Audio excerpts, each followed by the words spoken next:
మిత్రులారా, ఇవాళ మనం మెట్రో రైలు అడిగినాం, మనకేమిచ్చిండ్రా అంటే గాడిద గుడ్డి ఇచ్చిరు. అదొక్కసారి ఇక్కడ ఇచ్చిరు సీనన్నకు, అదొక్కసారి ఇట్లా ఒకటి జీవనన్న గుడి, ఒకటి జీవనన్న గుడి.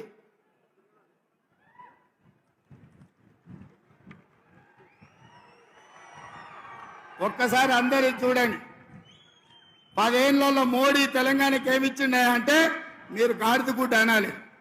10 ఏళ్లలో మోడీ తెలంగాణకి ఏమిచ్చిండు? మెట్రో రైలు అడిగితే ఏమిచ్చిండు? మూసీ నిధులు అడిగితే ఏమిచ్చిండు? పాలమూరు రంగారెడ్డి ఎత్తిపోతల జాతీయ ప్రాజెక్ట్ అడిగితే ఏమిచ్చిండు? బయ్యారం ఉక్కు కర్మాగారం అడిగితే ఏమిచ్చిండు? కాజీపేట రైల్వే కోచ్ ఫ్యాక్టరీ అడిగితే ఏమిచ్చిండు?